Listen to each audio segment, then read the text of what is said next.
Bem, meus irmãos, após a queda, quando lá no Éden, Deus criou o ser humano para viver em comunhão com Ele,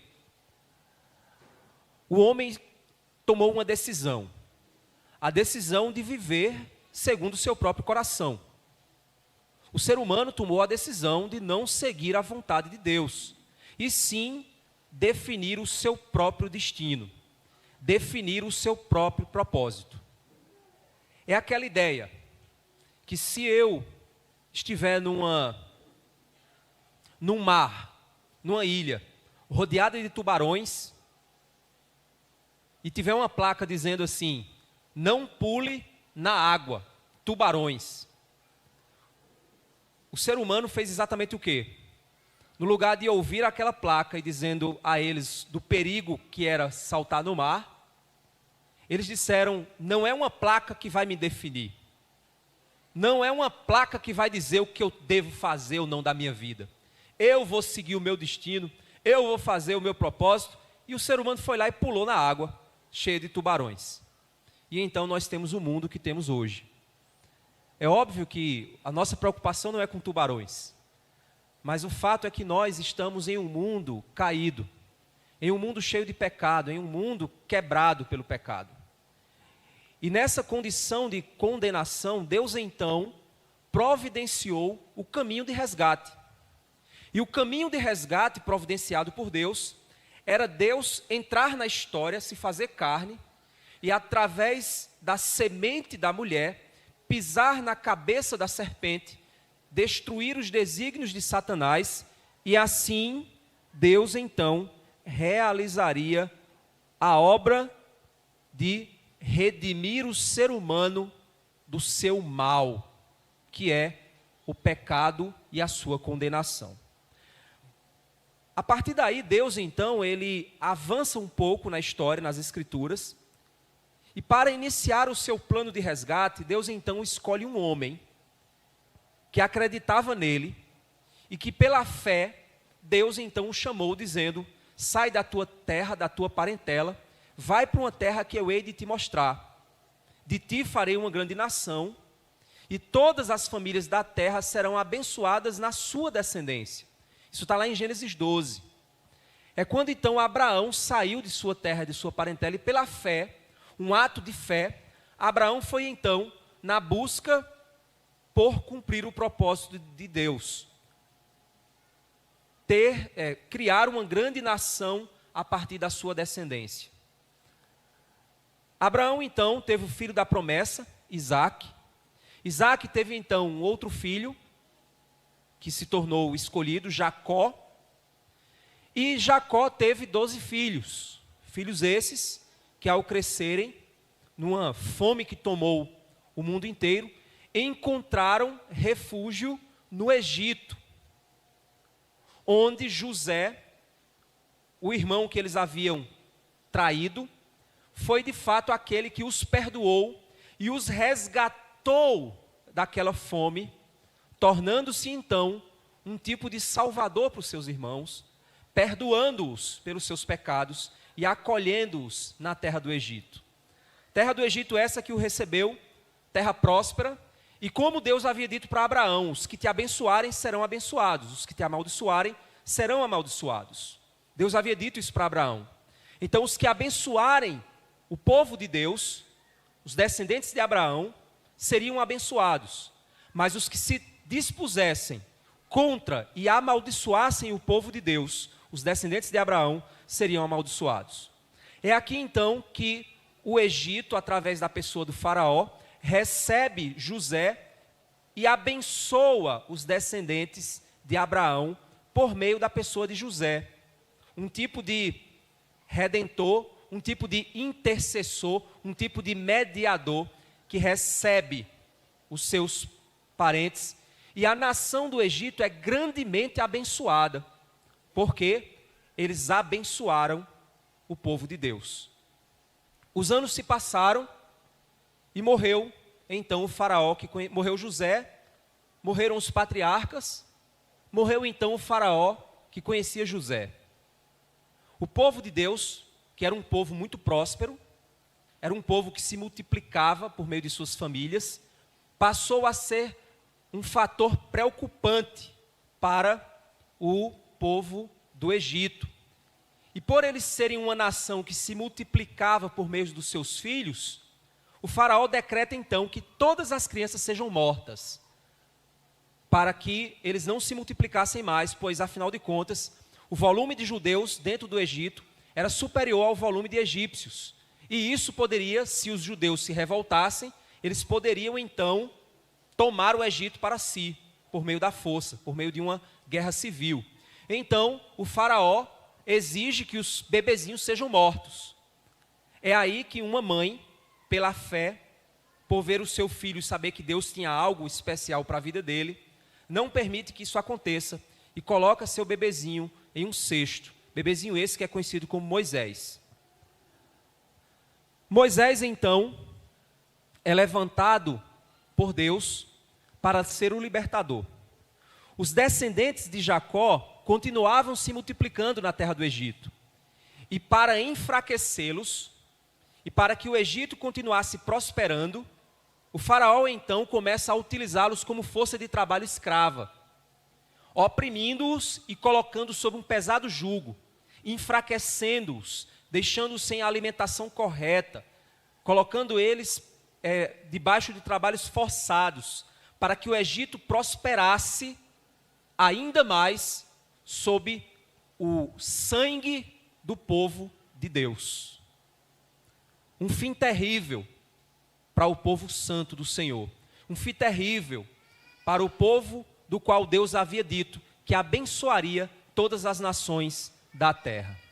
Os descendentes de Jacó então estavam sendo esmagados sob o calcanhar de Faraó. Foi então que Deus se lembrou da promessa que havia feito a Abraão. Então eu peço a você que abra suas Bíblias lá em Gênesis capítulo 15.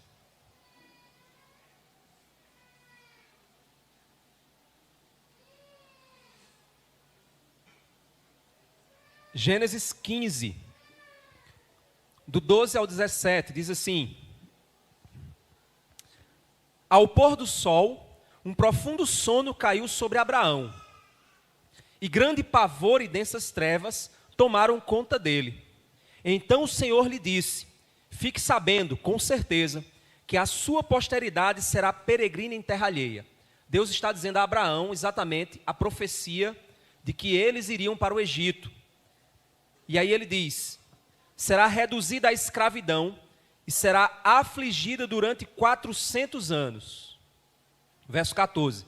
Mas eu castigarei a nação que os escravizar. Ou seja, os que te amaldiçoarem serão amaldiçoados. Os que te escravizarem serão destruídos. E eu castigarei a nação que os escravizar. Depois, eles sairão com muitas riquezas. Ou seja, o povo de Israel sairá do Egito carregando riquezas. Riquezas essas, que para quem conhece a história, foram utilizadas para a construção do tabernáculo. Então eles irão ser escravizados, mas quando eles saírem, eles vão sair meio que com uma dívida paga. Eles vão sair ricos. O verso 15: E você irá para junto de seus pais, em paz, será sepultado em boa velhice. Na 4ª geração voltará para cá, porque a medida da iniquidade dos amorreus ainda não se encheu. Quando o sol se pôs e houve densas trevas, eis que um fogareiro fumegante e uma tocha de fogo passaram entre aqueles pedaços de animais. Ou seja, Deus faz uma aliança aqui com Abraão e Deus dá uma visão a ele. Eles iriam ser escravizados no Egito e depois de 400 anos eles voltariam para aquele lugar onde estava Abraão. Só que por que não era agora que isso aconteceria? Se já que Abraão já estava lá. O texto nos diz que é porque Deus ainda não havia percebido que o pecado daquela nação que estava naquele lugar havia chegado até um limite que Deus havia dito: agora eu vou julgá-los. Então Deus vai usar a nação de Israel, quando ela retornar, para julgar essa nação de onde Abraão está agora. Vamos lá para Êxodo capítulo 2. Verso 23. Êxodo 2, 23 a 25, diz assim: decorridos muitos dias, o rei do Egito morreu. Os filhos de Israel gemiam por causa da sua escravidão. Eles clamaram, e o seu clamor chegou até Deus. Deus ouviu o gemido deles e lembrou-se da sua aliança com Abraão, com Isaque e com Jacó. E Deus viu os filhos de Israel e atentou para a situação deles. Deus então escolhe e chama e envia Moisés para exigir que Faraó libertasse o seu povo, para que o seu povo o adorasse. Mas Faraó não deixa que os seus preciosos escravos fujam, pois afinal de contas, a economia daquela nação dependia da escravidão daquele povo. Deus então toma a seguinte decisão diante da zombaria do Faraó, quando Moisés pede que ele liberte os escravos, pois o povo pertence a Deus. E aí, diante da zombaria de Faraó, Deus toma uma decisão, lança uma praga após a outra, completando 10 pragas sobre a nação do Egito. Mesmo assim, cada praga, Faraó zombava de Deus. Faraó endurecia o seu coração para com Deus. Então Deus declara, na última praga, que mataria todos os filhos primogênitos do Egito, pois Faraó se recusava a deixar Israel, que era o primogênito de Deus, para adorá-lo. Vamos lá para Êxodo agora, capítulo 4, verso 22 a 23. Diz assim, Êxodo 4. Diga a Faraó, assim diz o Senhor: Israel é meu filho, meu primogênito. Olha que interessante, Israel é meu filho. Israel é o meu primogênito. Porque é de Israel que viria então a libertação para o mundo. E é isso que aconteceu. Apesar das pessoas hoje, os antissemitas, odiarem os judeus, mas o nosso Senhor, quem adoramos, é um judeu. O Senhor que adoramos é um judeu. Porque foi dos judeus que veio a salvação. É um povo que devemos respeitar. Eles têm uma história. Eles têm um passado. É uma nação escolhida por Deus.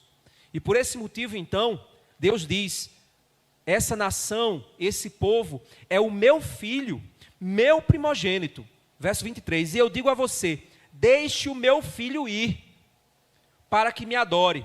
Mas se você não quiser deixá-lo ir, eu matarei o seu filho, o seu primogênito. Então deixe o meu primogênito ir. Se você não deixar o meu primogênito ir, eu matarei o seu primogênito.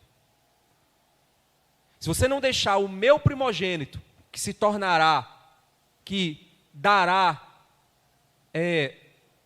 que será aquela nação que trará o meu unigênito, o seu primogênito, que é aquele que vai reinar após sua morte, eu vou cortá-lo. Se eu não tenho o meu rei, você não terá o seu rei. Se eu não tenho o meu primogênito, de onde virá o unigênito, que reinará sobre todas as coisas, você também não terá o seu primogênito. E não só você, Faraó, mas todos os primogênitos de todas as casas do Egito.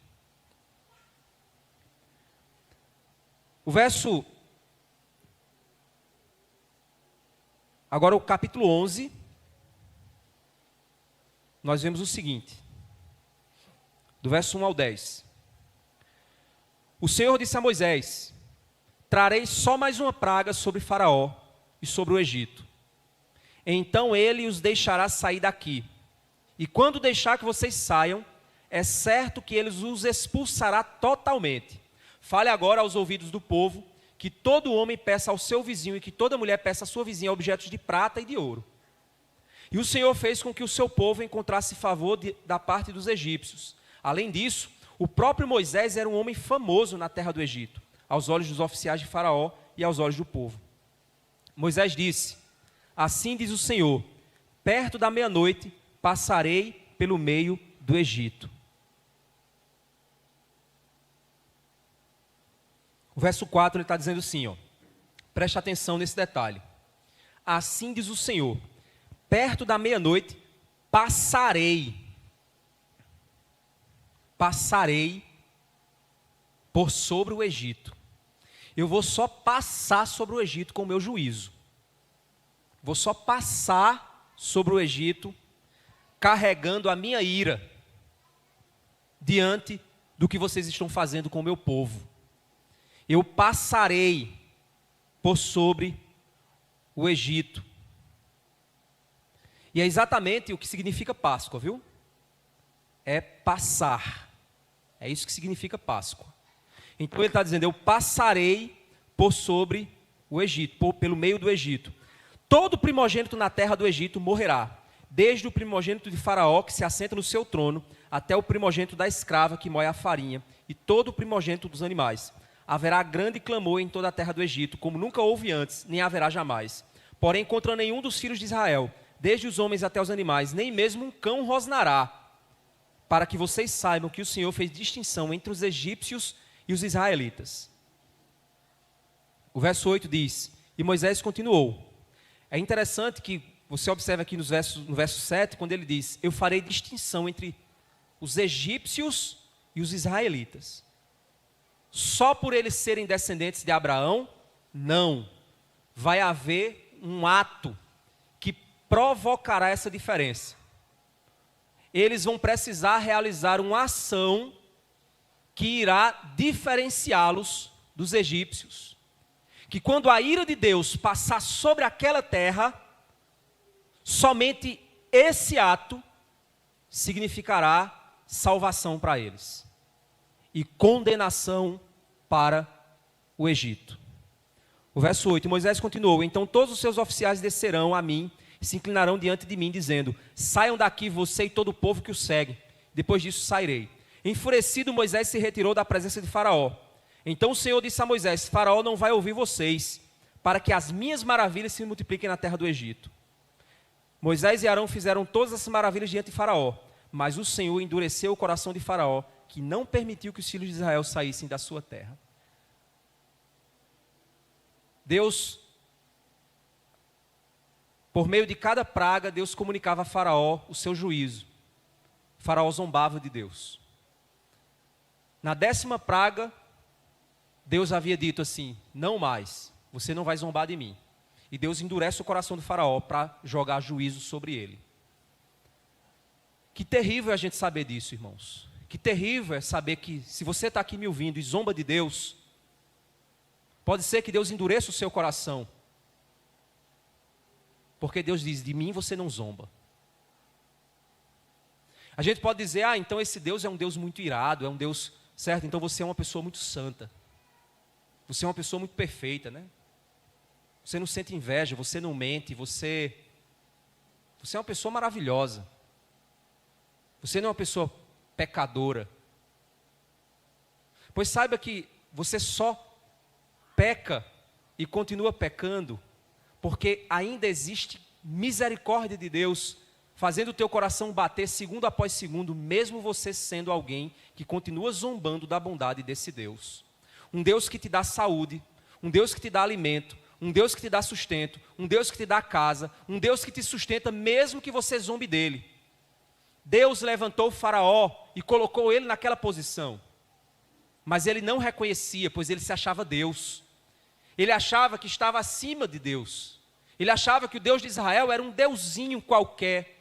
Mas durante 9 pragas, Deus julgou cada um dos deuses do Egito. Por meio de cada uma dessas pragas, Deus julgava os falsos deuses do Egito. Até o momento em que o pequeno Deus, o primogênito de Faraó, foi julgado pela própria dureza do coração do seu pai.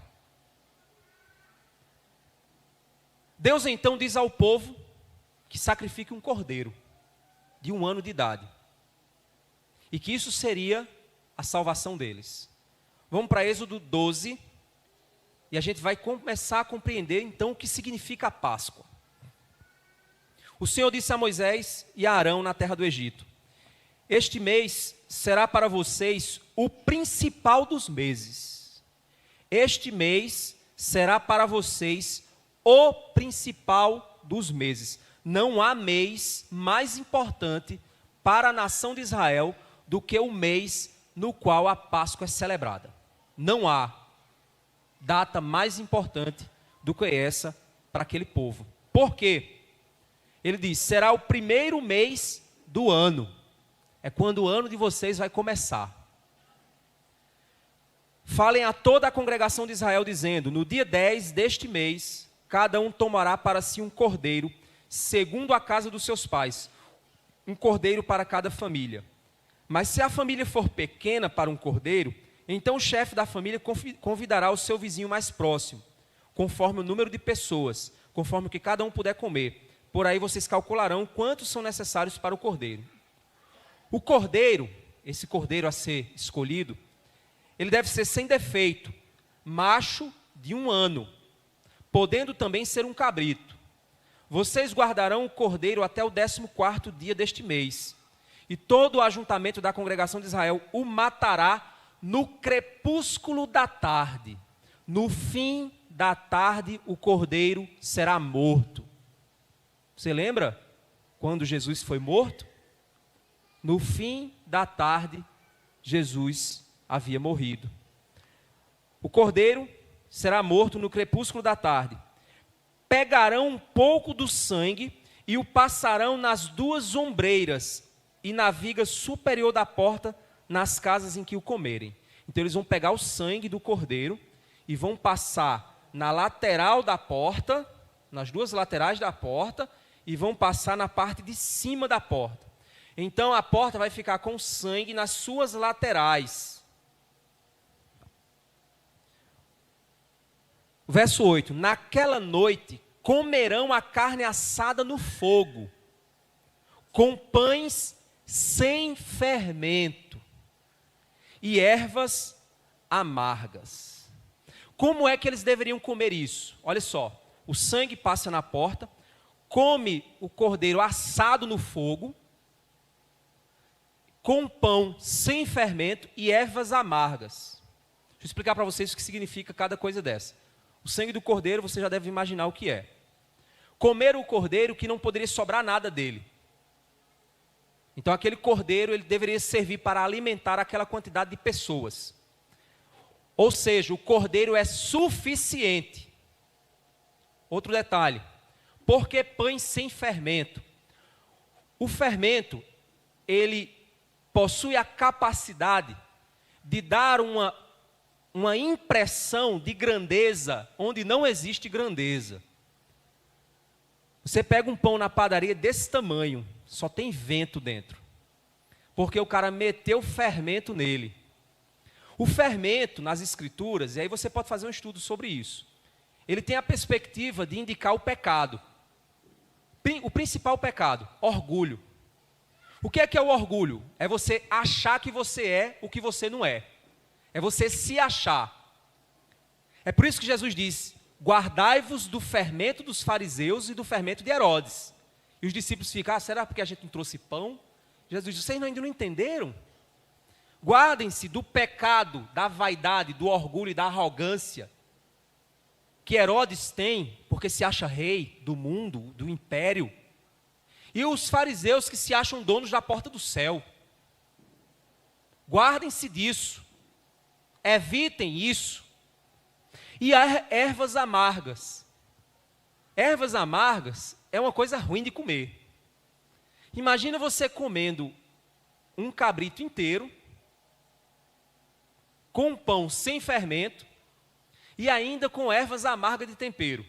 Não é uma comida muito agradável. As ervas amargas, elas simbolizavam a lembrança dos trabalhos forçados que a escravidão nos traz. Sabe aquele pecado que você não consegue se livrar? Ele te faz trabalhar, mas ele é amargo.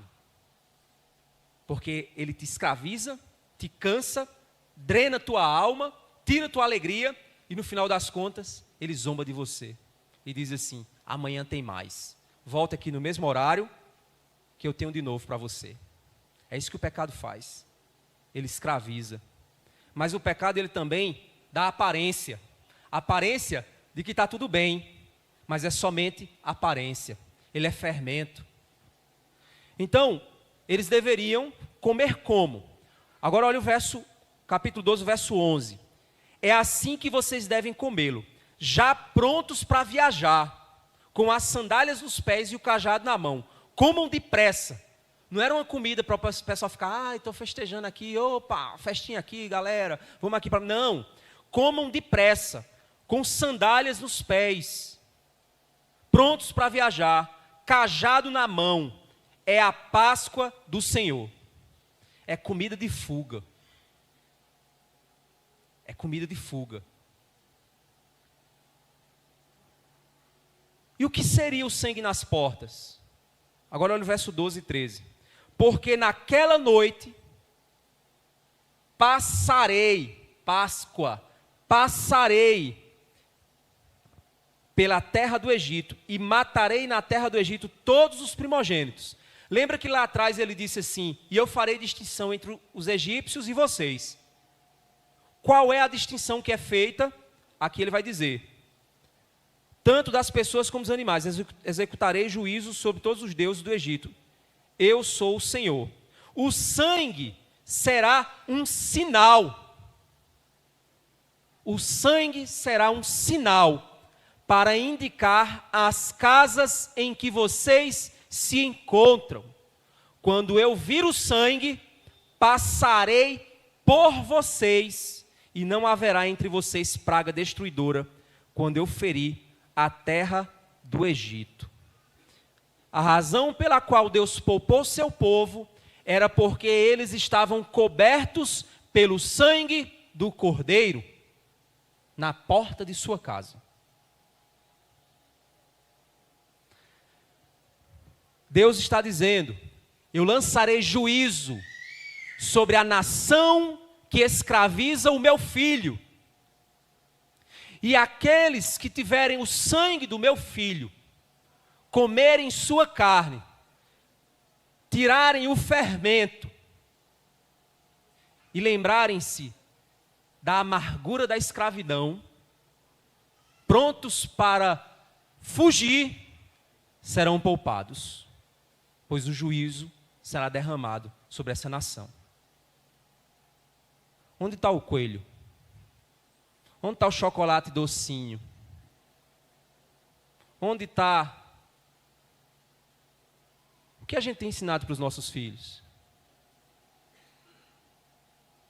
Eu não sou contra você comer chocolate, coma seu chocolate. Só não coma muito. Se comer muito, depois procure minha esposa para ela lhe ajudar a emagrecer. Não sou contra você. Mas o grande problema é porque a gente não sabe nem qual é o objetivo da Páscoa. E a gente, no lugar de nós permitirmos que a palavra nos ensine o que significa Páscoa, nós deixamos que o mundo secular, mundo esse que vai receber juízo, viu? Enquanto, para pensar, um dia Deus vai lançar juízo sobre esse mundo. Ele passará por sobre esse mundo que odeia o povo de Deus. Esse mundo que persegue o povo, o verdadeiro povo de Deus, viu? Esse mundo que persegue você no seu trabalho porque você é crente. Esse mundo que odeia porque você fala a verdade contra o aborto. Esse mundo que odeia porque você diz que família é homem, mulher e seus filhos. Odeia você porque você faz aquilo que é correto. Esse mundo que nos odeia, Deus um dia passará com um juízo, o anjo da morte sobre esse mundo. E somente a casa que tiver o sangue do Cordeiro na porta é que será salva. Mas ela vai pegar muito crente comendo chocolate e cantando coelhinho da Páscoa que trazes para mim. Porque afinal de contas, é para isso que a Páscoa serve, né? Eu não sou pastor radical que diga a você que tem irmãos aqui que trabalham com comida, né? E nesse período de Páscoa você faz... Não estou dizendo que você está errado, não. Mas nunca esqueça do que significa a Páscoa de verdade. Nunca esqueça que um cordeiro foi morto para que você fosse resgatado. Não devemos perder de vista o que significa de fato o que a cruz fez por nós. Deus mandou que a Páscoa fosse celebrada. A gente vê no 12, do 14 ao 17, a gente vê o seguinte: este dia lhes será por memorial, e vocês o celebrarão como festa ao Senhor. Deixa eu dizer uma coisa para você, gente. É uma coisa didática que Deus criou. Festa. Toda festa é didática. Toda festa ensina algo. Toda festa. Não, mas tem... Sim, toda festa. Ela é didática, ela ensina algo. Toda festa adora alguma coisa. Exalta alguma coisa. Até festa de aniversário. Toda e qualquer festa. O nosso Deus, ele é um Deus de festa. Porque quando o pecador se arrepende na terra, a Bíblia diz que há uma festa no céu. A Bíblia nos diz que no dia em que esse mundo for destruído e nós formos para a eternidade, será celebrada uma festa de casamento, que é as bodas do Cordeiro. O primeiro milagre que o nosso Senhor fez numa festa. O nosso Deus é um Deus de festa. Porque Ele é um Deus que nos ensina que a vida deveria ser celebrada para a glória dEle. Mas o que é que os homens fazem com suas festas? Esquecem de Deus, lembram-se de qualquer outra coisa. Como tem hoje os crentes querendo celebrar Halloween. Pelo amor de Deus, a gente está importando uma coisa pagã, demoníaca, de outra nação para a nossa. Não tem nada não, é bonitinho. Bonitinho? Não tinha nada, meu irmão. Você está celebrando o quê? O que você está celebrando no Halloween? Para muito crente, Halloween é a hora de mostrar a sensualidade. Aí as meninas vão com a saia cortada até aqui, com as maquiagens sensual. É a hora, na realidade, essa é a celebração da sensualidade. Para muita gente é assim. Porque ninguém vai com fantasia feia. Só vai com fantasia. Vê esses bailes de formatura que o pessoal faz a fantasia. É a hora do pessoal soltar a franga. Então, toda festa você celebra alguma coisa. Deus criou as festas. E as festas são didáticas. É por isso que ele diz que essa festa seria um memorial. Seria celebrada como a festa ao Senhor. De geração em geração vocês celebrarão este dia por estatuto perpétuo.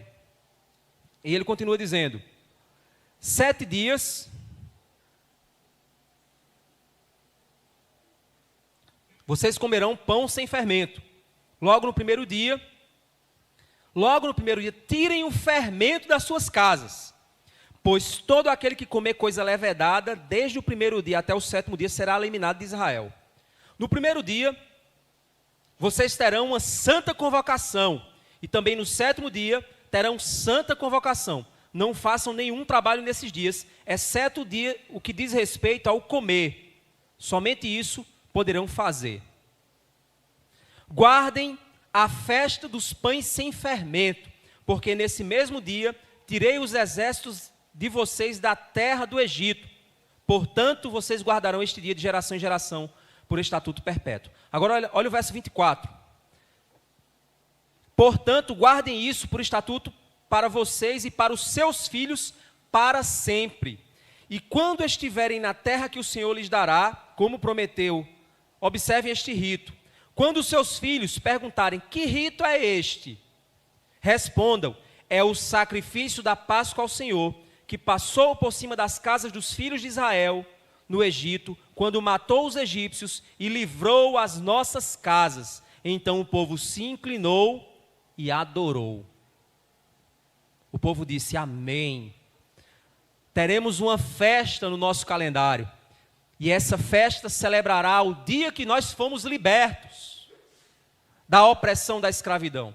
Todos os anos, então, eles tiravam o fermento de suas casas, sacrificavam um animal, comiam com pães ázimos e ervas amargas. Essa celebração comemoraria como Deus os libertou com forte mão, para que eles pudessem adorar o Senhor como nação livre. Todas as crianças aprenderiam como este memorial o que significa o poder e a misericórdia de Deus para com seu povo.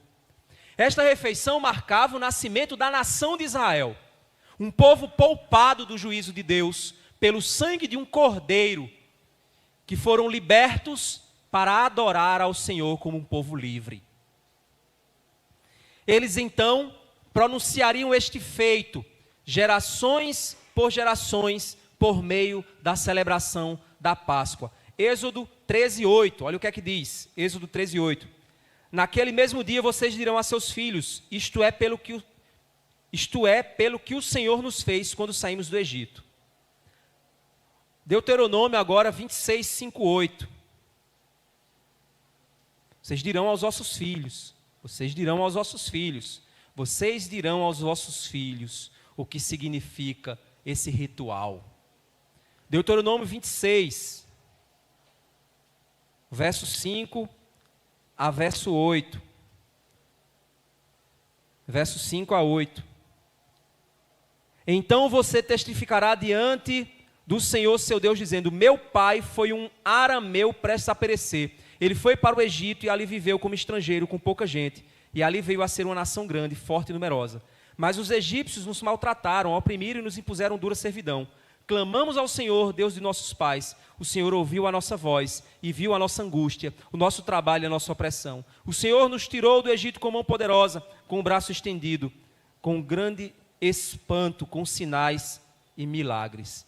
Isso deveria ser dito constantemente ao povo. Fomos libertos porque Deus julgou a nação e poupou por causa do sangue de um cordeiro.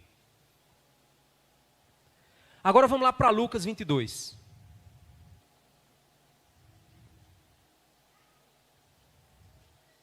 Jesus teve um ministério de 3 anos com seus discípulos.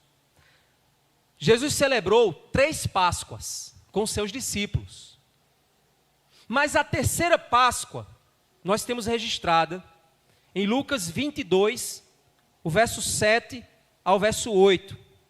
Olha só.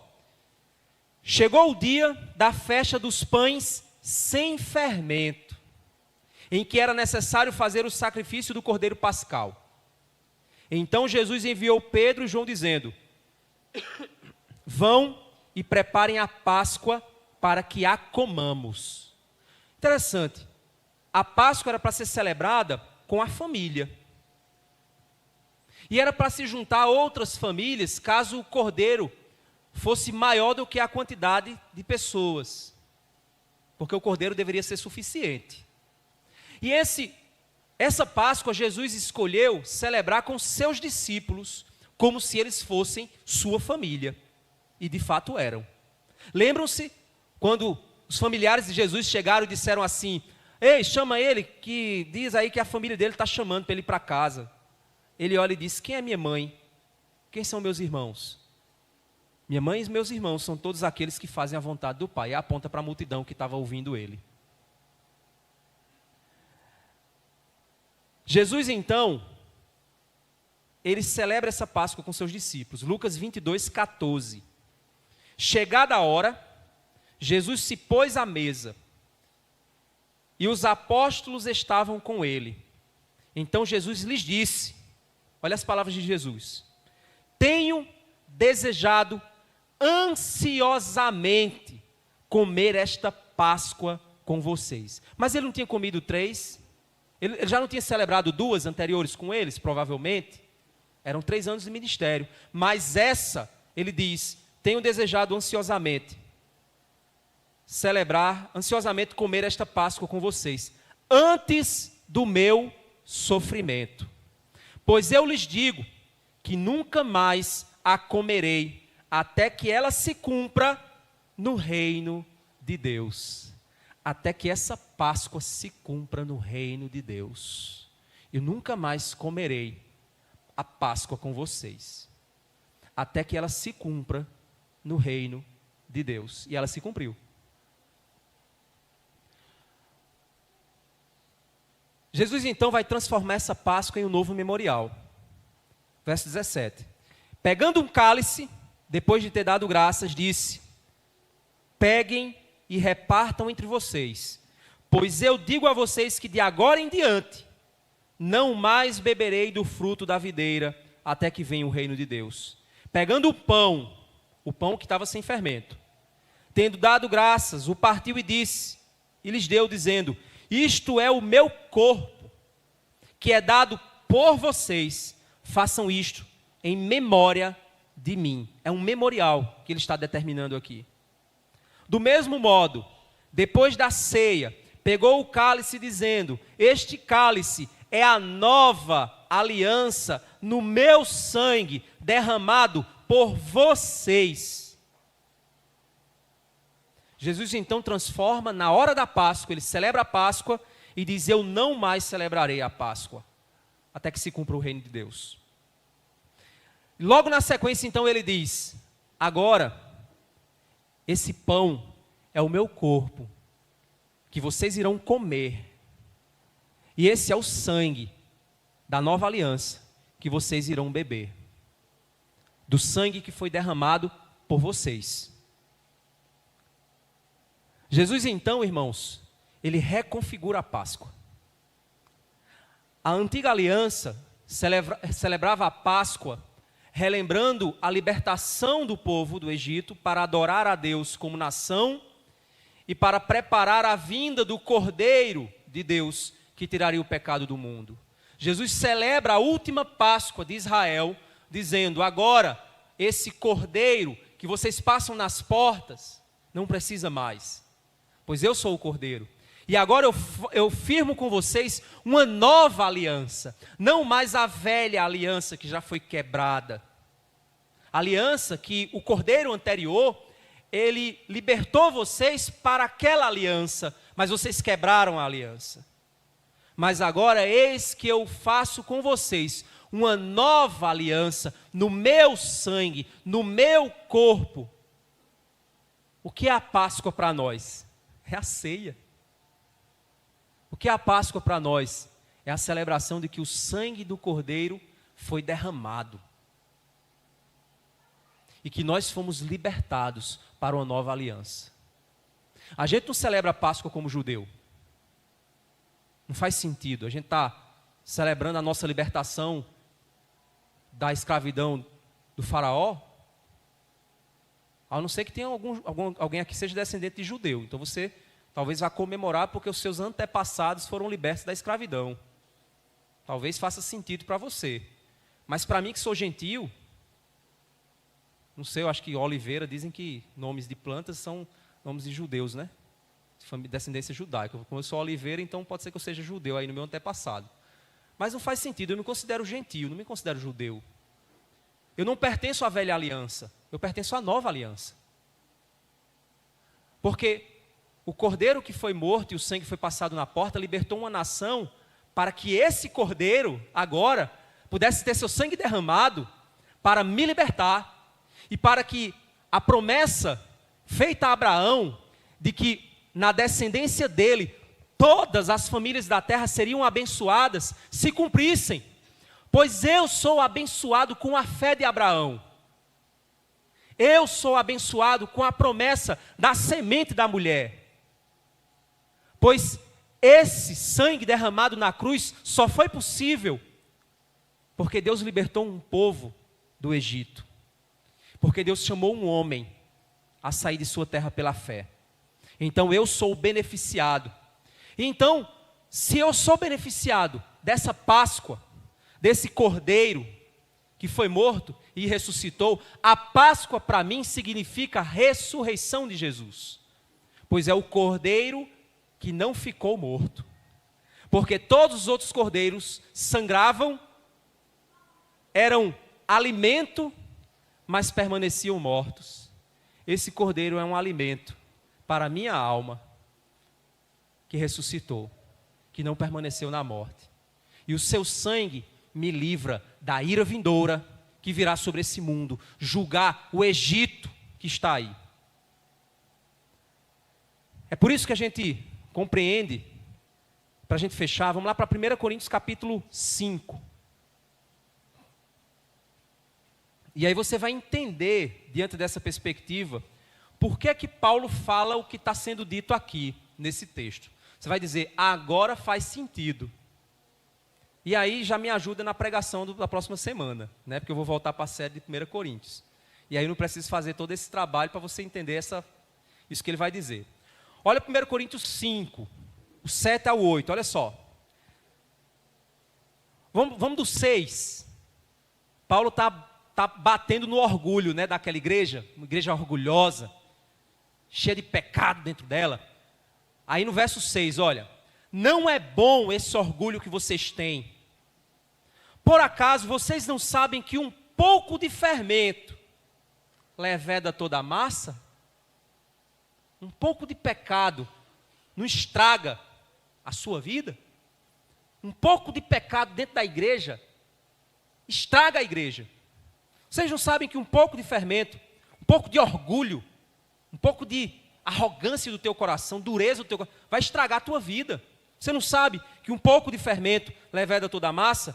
Verso 7, joguem fora o velho fermento, para que vocês sejam nova massa, como de fato já são sem fermento, pois também Cristo, o nosso Cordeiro Pascal, foi sacrificado. Por isso, celebremos a festa. Que festa? A festa dos pães sem fermento e a festa da Páscoa. Não com o velho fermento, nem com o fermento do mal e da maldade, mas com o pão sem fermento, o pão da sinceridade e da verdade. Quem é o pão que desceu do céu? Jesus Cristo. Faz sentido agora tudo isso para você? Mas você vai dizer assim, isso aqui foi um livro escrito por um homem muito inteligente. Massa, viu? Você é um cara... Como é que essas figuras aqui são tão perfeitas? Fatos ocorridos aí em 2.000, 3.000 anos de história.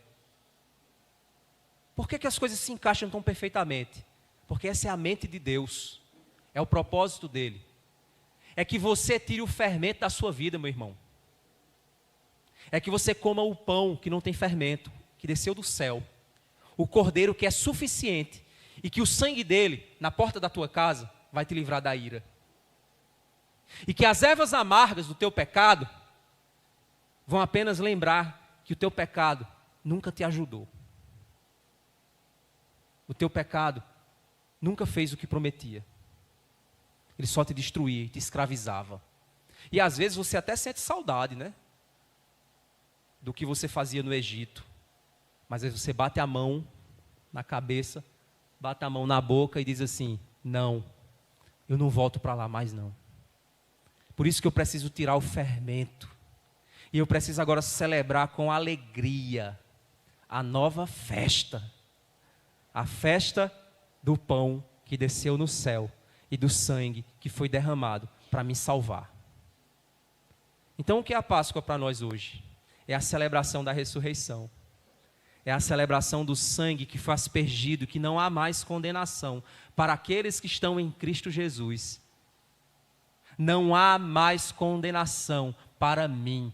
Eu nunca mais entrarei em condenação. Eu nunca mais me perderei. Você nunca mais será perdido. Se você foi achado, você nunca mais será perdido.